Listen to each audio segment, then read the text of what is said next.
ammonite. Anyway, we went for a walk.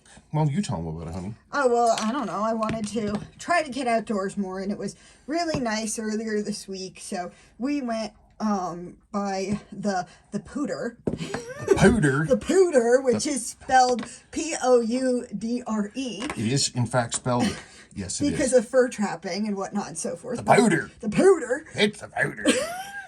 Anyway, he didn't find those there. Are you looking for this that Yes, I'm holding? I am. Thank you. Anyway, and he didn't find these there, so I don't know why he's showing them. I'm just putting them here as reference material so that everybody can look at before. Basic one. This is one that was found on the other side of town, and it's kind of squished. And this is one. Do you remember what this turned out to be? No, I don't. Anyway, but there's another one. You can see the pattern inside of it. It's sort of the different minerals the creature collected during its lifetime when this thing went through, heat and pressure and corrosive liquids. They expressed differently. Some were converted, some weren't. But whatever. So that's what they look like. But we went for a walk by the river, looking for arrowheads, but also mostly rock. I picked this one up, and I didn't really think about it a whole bunch till we got it home. I just like the line. But if you look closely, okay, see these little vertical calcite rods there? This is a shell of a brachiopod called Inoceramus. And it was just lying on the trail to the west of town. Like literally, well, it was sort of on like a floodplain. Yeah. It had gotten washed out of the river. Well, are you going to be quiet or talk Well, no, about I'm it? just looking at it real quick. It's interesting, though. You'll note that this shell, I see this actually a fair amount. The shell was smashed in before, like, all this was, rockified. And then you can actually see how the bits were just pushed around. Gimme. On the other side, these...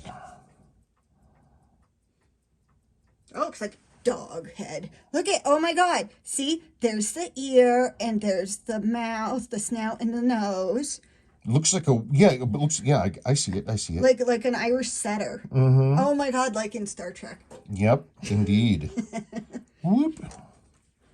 These right here, I'll have to look into it, but I think these might, I'm not sure what that is. I've got a couple ideas about what it might be. I mean, it's definitely something. I mean, everything's something if you think about it. Really? Yeah, it's true. I was thinking about that the other night.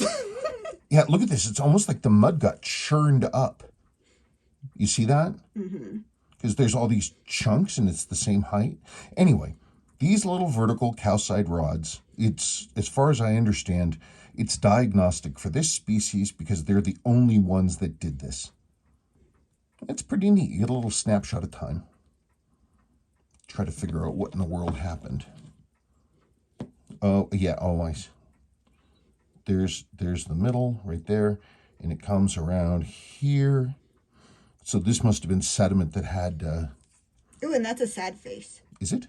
Yeah. Look at the two eyes and a red mouth. Oh, I guess that's true. I haven't looked at this rock too closely. I'm not sure what those layers are, but I'll check them out.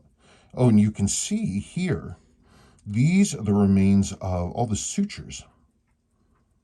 As they coil around, you can sometimes see that. There's another one. There's a pinwheel. Oh, look, and you see these sometimes. These little hooky things. Anyway, it's neat. It's neat.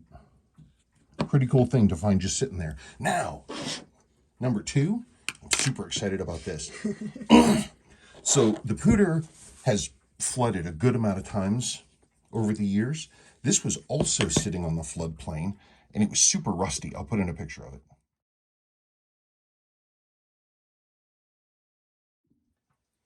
But here it is after it's all cleaned up. And this was just sitting there again on this floodplain, and it clearly had been picked up out of the bottom. If you look at the corrosion, it's better down here. It's better down here. If I had to guess, it was probably like this in like the riverbed with the mud for like that for a long time, and then some flood churned it up. This was a handle for one of those, those meat grinders that you use a thumb screw and screw onto the counter in the kitchen. 1897 is the latest date I can read on it. That's pretty neat. I'm going to make it do something. I don't know what. Be a decoration? Well, I don't know about that. I actually considered using it for the new rock tumbler that I'm building out of garbage. Well, that would be neat. Because I have to have an adjustable tensioner, depending on which things I'm going to do.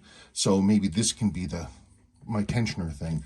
I'm going to have to make a new handle out of wood and split it in half and put it on here, because they hammered this down when it was hot. I have the collar for it that was on the original wooden handle. I wonder, how long does it take for wood to completely rot away in a freshwater river? I'm sure someone knows. Because it wasn't there. The collar was moved over like it had dropped and was rusted to this thing. So I wonder if somebody lost this in one flood. Yeah, if you go up there, there are the turbines of that old power station way the hell up there, and that was a flood in the 50s. It just swept the power station right off. All that's left of the foundations and the giant rusted turbines. Oh. Sebastian would probably think that was cool, huh? Ooh, look, it has... What is that got? Ooh, Belgium. 1890, October 12th. 1897. 1897. Ooh, that says Canada. So we've been to Belgium and Canada. Well, apparently so. All right, Nope, folks. I want to say one thing. Oh, sure. And you make no comment. I learned when we came back that looking for arrowheads on public land is actually illegal. So we will not be doing that again. Yep, that is correct. And that's about it. Okay, cool. Thanks, folks.